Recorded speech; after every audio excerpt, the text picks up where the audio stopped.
Mesdames et Messieurs, depuis le 2 mars 2020, date à laquelle notre pays a enregistré son premier cas de coronavirus, le personnel soignant mène aux côtés de mon collègue Abdoulaye Diouf Sarr une lutte sans merci pour endiguer la propagation du virus. C'est le lieu de leur renouveler notre hommage mérité pour leur dévotion à la cause noble et leur fidélité à leur vocation et sacerdoce, sauver des vies. La pandémie du Covid-19 menace les fondements de nos systèmes sanitaires, sociaux et économiques. C'est pourquoi, en plus des fortes décisions jusque-là prises pour la contenir et en atténuer les effets, le chef de l'État, son Excellence M. Macky Sall, soucieux du bien-être des populations et de la stabilité socio-économique de notre pays, a mis en place un ambitieux programme de résilience économique et sociale qui agrège l'ensemble des plans sectoriels du gouvernement d'un montant de 1 000 milliards de francs CFA.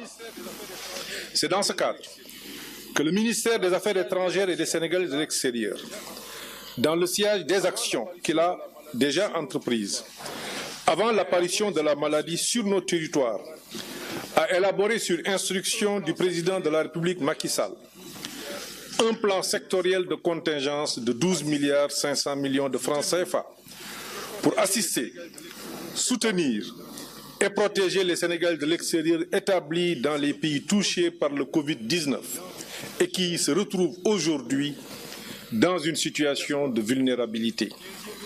Cette diaspora, 15e région de notre pays, si chère au chef de l'État, constitue un maillon important de la stabilité de notre socle et n'a eu de cesse de prouver son engagement aux côtés de nos autorités pour le développement du pays. Conscient que cette pandémie ne fait aucune distinction de race, de genre, de statut social ou de religion, j'exprime ma sympathie et mon affection à ces compatriotes qui subissent dans la dignité la rigueur des confinements et la hantise de la contamination. À cette vaillante diaspora, je transmets à nouveau ce message fort du chef de l'État, Macky Sall. Je cite, « Le Sénégal ne vous abandonnera pas ». Fin de citation. Si notre plan sectoriel de contingence dans son ensemble a été pensé et élaboré en faveur de nos compatriotes à l'étranger, force est de constater que cette cible est diverse et se présente sous plusieurs catégories. Dès lors, l'atteinte des objectifs ainsi déclinés nécessite une cartographie de la cible, une définition des critères d'attribution et la mise en place d'un mécanisme de mise en œuvre. Par cible prioritaire, nous avons retenu les Sénégalais de l'extérieur en situation de précarité du fait de la crise sanitaire, Sénégalais en situation de vulnérabilité ou en cours de régularisation de séjour, Sénégalais évoluant dans le secteur informel et nos vaillants retraités des foyers qui sont aujourd'hui très exposés. Les étudiants non allocataires, les Sénégalais bloqués dans les pays autres que leur pays de résidence et dans les zones de transit, les compatriotes non bénéficiaires de l'aide de crise ou de l'assistance sociale du pays d'accueil, les familles des malades et ou des victimes du Covid-19. Assurément, toutes ces catégories précitées, nous ne saurions écarter les familles de nos compatriotes vivant au Sénégal. Nombre d'entre elles sont des victimes collatérales et subissent à l'heure actuelle les répercussions de la baisse d'activité économique de leurs parents expatriés en raison de la baisse du volume des transferts. Quant au mécanisme de mise en œuvre, placé sous la coordination de la cellule de crise du ministère des Affaires étrangères des Sénégal de l'extérieur, que préside le secrétaire d'État Moïse Sarr, que je félicite, parce que nous avons eu au ministère une cellule de crise depuis l'apparition, avant que cette pandémie n'arrive au Sénégal. C'est avec nos étudiants qui étaient à Wuhan et qui sont sains et saufs.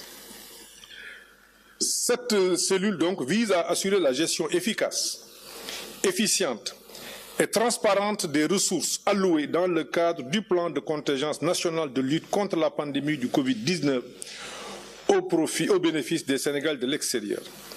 Les principes directeurs qui fondent la distribution des fonds sont la cohérence des interventions, la transparence, l'équité et la célérité. Ainsi, au niveau de chaque juridiction, sans préjudice des exigences de célérité et de transparence liées à la nécessité d'assister en urgence nos compatriotes, il sera mis en place un comité de gestion de l'assistance et des aides sociales destiné à atténuer les effets du Covid-19 sur les Sénégalais de l'extérieur et renforcer leur résilience. Ce comité, placé sous la présidence de l'ambassadeur, est composé du consul général ou du consul, du responsable des affaires consulaires ou sociales, de l'agent comptable, d'un député de la diaspora, de toute autre personne ressource, membre d'une association ou pas, désignée par le comité et dont la présence est utile à la réussite de la mission. Une plateforme interactive d'échange et d'enrôlement est en cours de finalisation et fera office de moyen important de communication avec notre réseau diplomatique et nos compatriotes. Elle intégrera un formulaire d'identification et de recensement de nos compatriotes susceptibles d'être assistés. L'action du ministère s'appréciera en deux temps forts. Une phase d'urgence que mes services sont en train de mettre en œuvre depuis hier et une autre plus conséquente, dite de résilience, qui impose une nécessaire prise en charge dans le court, moyen, voire le long terme. Mesdames et messieurs, depuis que la crise sanitaire s'est exacerbée dans certains pays, des compatriotes ont malheureusement succombé à la pandémie. Je voudrais m'incliner devant leur mémoire et présenter, au nom du chef de l'État, son Excellence M. Macky Sall, du gouvernement et de l'ensemble du personnel du ministère des Affaires étrangères et des Sénégalais de l'extérieur, ainsi qu'à mon nom propre, nos sincères condoléances.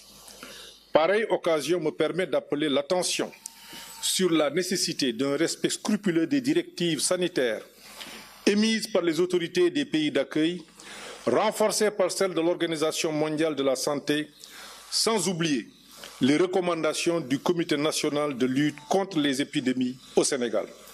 C'est pourquoi instruction a été donnée à toutes nos missions diplomatiques et consulaires de se rapprocher sans délai des autorités administratives et municipales, des villes, des résidences, pour disposer à chaque fois que de besoin, pendant cette période exceptionnelle et que nous espérons bientôt derrière nous, une sépulture dans les cimetières musulmans ou catholiques pour nos fidèles défunts du coronavirus. C'est cette période de guerre contre un ennemi invisible, nuisible et insaisissable commande une fois de plus une union sacrée autour du chef de l'État, une mobilisation de toutes les énergies, une vigilance accrue et un respect strict des mesures édictées par nos autorités sanitaires pour vaincre cette maladie. Ensemble et avec le soutien de tous, nous réussirons. Je vous remercie de votre très aimable attention. Donc, vous l'avez entendu tout à l'heure, le ministre des Affaires étrangères faisait face à la presse pour faire un tout petit peu le point de son secteur. Et il faut noter qu'un budget sera alloué à tous les fils du Sénégal qui sont présentement hors du Sénégal, c'est-à-dire à l'extérieur, notamment les étudiants et les, je peux dire, les moudou, les vendeurs, des marchands ambulants qui se trouvent à l'extérieur ont vraiment besoin d'aide. Et c'est ce que le ministre des Affaires étrangères, Amadou Ba, a déclaré tout à l'heure. Donc, un comité sera établi avec les comptables et tous les gens qui vont s'affairer autour de cela pour aider un tout petit peu nos fils qui sont à l'extérieur. Et il faut noter aussi que tout corps, c'est-à-dire toute personne décédée à l'extérieur, si ça nécessite, l'enterrement nécessite la présence, bien sûr, d'un imam et tout. Le ministre Amadou Ba a déclaré aussi que tout a été fait dans les normes, comme le cas de cette personne ou de ce Sénégalais décédé en Espagne. Et tout aussi, il faut noter que c'est très important de le dire, que la maladie continue de faire ses ravages un peu partout dans le monde. Donc,